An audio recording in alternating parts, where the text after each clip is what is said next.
potatoes. We're all well aware of how delicious and satisfying they can be when prepared properly, but this isn't about vodka.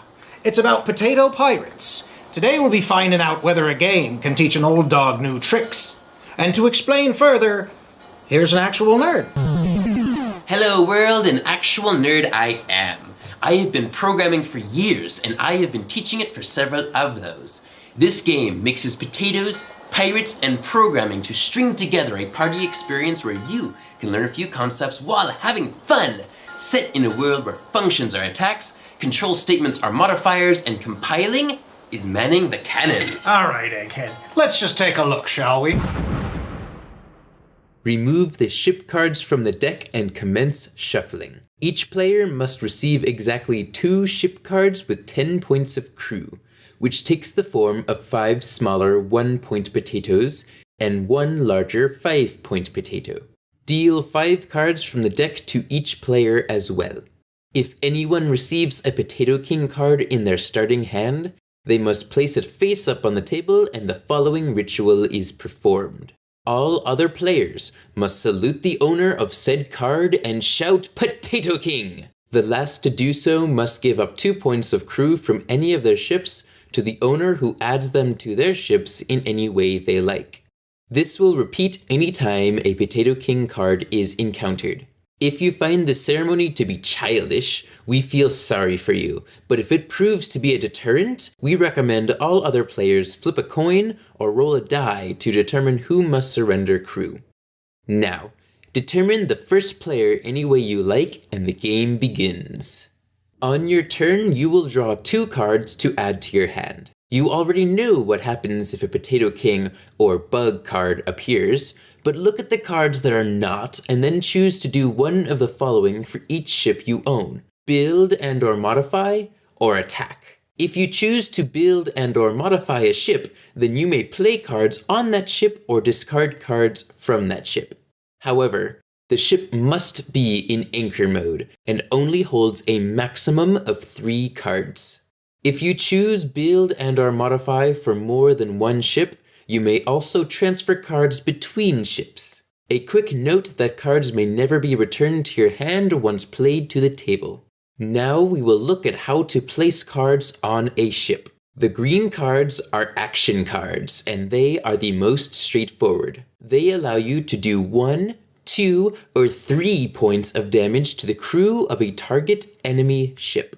And you would place them on one of your anchored ships in descending order. They will form a damage pool, which you would then attack another player with.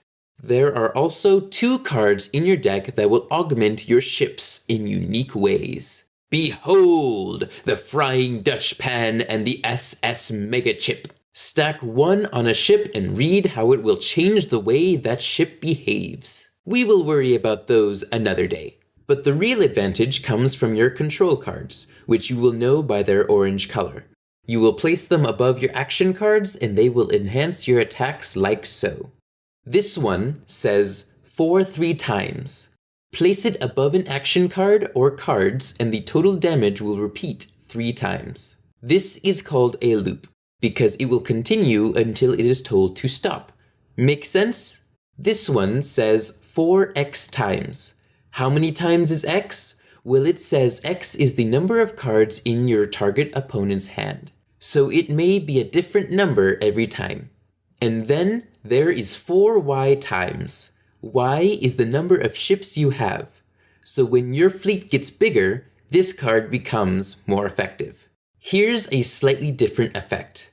If the card says while, then you will keep making the same value attack until the condition is no longer met. Example.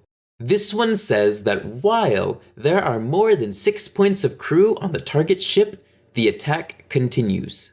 So, if you attack a ship with 10 points of crew with a 3 attack, it would now have 7 remaining, which is still greater than 6. So we would attack it again, leaving the ship with 4 crew, which is less than 6. So now, the attack would cease. Now, the if-else cards will make you decide which condition you wish to use. This one says attack ships with 4 or fewer. But it also says attack ships with 5 or more. When you choose one, your cards will descend from that side. Or you could place an action on each side, but that's your 3-card limit. If you place another control card on an if-else, it will go above the action card. One important detail about these cards is that they will allow you to attack all enemy ships one by one, which is a significant boost to your firepower. If any of your ships have action cards and have not been modified this turn, then you may choose to attack with them. This is how you will proceed. Flip the attacking ship to its battle side. Declare the ship you wish to attack. The target ship can be in either anchor or battle mode. Next, the target ship will take damage equal to your damage pool, modified by any control cards. Damage is taken to a ship by discarding that many points of crew from that ship. Excess damage is ignored. Finally, the attacking ship will discard all cards played on it, but leave the ship in battle mode. It looks cooler that way. When a ship is depleted of all crew, it is sunk. A sunken ship will have all of its cards discarded. If that is that player's last ship, then I'm afraid they are forced to retire their piratical career, and the remaining players continue without them. Any Potato King cards they owned now pass to the player who sank their last ship. Another thing you can do on your turn is to buy ships and reshuffle your crew. Ships are purchased by exchanging any 4 points of your potato crew for a shiny new ship card, which enters the game in anchor mode, and you must be able to move at least 1 point of crew to man it. Which brings us to reshuffling your crew. You may move your crew between your ships in any way you like, so long as the ships are anchored. There is no maximum amount of crew per ship, and this does not count as modifying. If one were so inclined, they could abandon a ship by evacuating all crew onto another ship, and the abandoned ship would be removed from the game. Again, if one were so inclined. There may come a situation where you find that some of your crew are floating without a ship. If this happens, it is up to you to get them onto a ship come your next turn, whether via movement or purchasing a new ship. When you have completed your turn, play passes to the pirate on your left. But wait, there's one more trick up your sleeve. Surprise cards. These cards may be played anytime you like, even if it is not your turn. Read their text to determine when to play them. They will allow you to hijack ships, loot cards, deny other players' actions, hack enemy ships, and other surprises. Gameplay will continue until one of the following events occurs. If a player captures all 7 Potato Kings, they are declared the immediate winner. If the deck runs out, the game ends. The player with the most Potato Kings wins. If you are the only remaining player, you win. And that's the basic overview. I have the utmost confidence that you will do well as you program your way to victory. As party games go, this one does what it should. It's great fun, loading up the cannons and blasting your foes into tater tots. And hijacking each other's ships happens quite often. It keeps the cards moving round the table faster than a game of flux. I think trading out the fluffy crew for some manner of tokens or coins would help the experience to go smoother. But what of the education that it wants you to receive? I'll defer to the nerd on that one. I bought this game in the hopes of using it as a learning source. As a playing experience, I had an absolute blast, roasting, mashing, and frying my way to victory with carefully concocted algorithms. There aren't a lot of concepts that it shows us, and I would be very interested to see them release some kind of expansion pack. They could call it the firmware update, but the ones they do show help visualize rather appropriately how they are put into effect. And the best part? Play your cards right, and they may not even know they're learning something. And as a teacher, isn't that something we're always looking for when it comes to introducing new concepts? For the most part, the concepts shown here are spot on. The loop control cards being loops, the action cards representing programming statements, and I really enjoy their use of the switch statement card. However, there are a few that I would not say line up 100%. The if cards attacking each ship seemed strange to me. As powerful as it makes it, and as fun as it is to play, I would argue it is not the best use of that concept. In the programming world, bugs are bad, and we want to squash them immediately.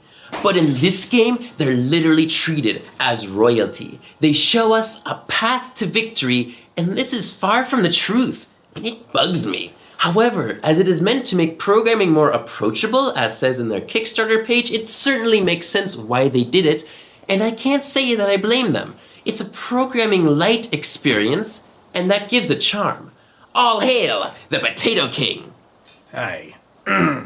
As far as I'm concerned, I played an adorable pirate-themed game, which felt very luck of the draw to me.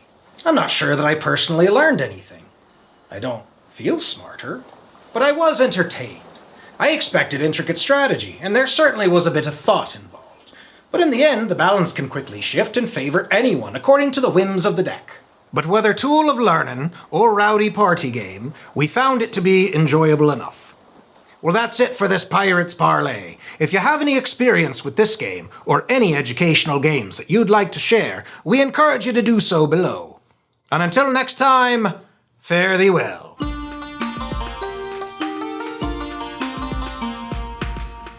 Thank you for watching. I hope you found this video both informative and stimulating. And I'd like to invite you to nurture your pirate side by liking this video and subscribing to this channel. And I'm sure they have some other form of social media they wouldn't mind you accessing. Aye, indeed we do. Check us out on ye old Facebook, Twitter, Instagram, and our newest presence on the Stardust mobile app. Oh, how exciting. Well, if there's nothing else I'm needed for here, I'm going to go elsewhere. Fare thee well, world.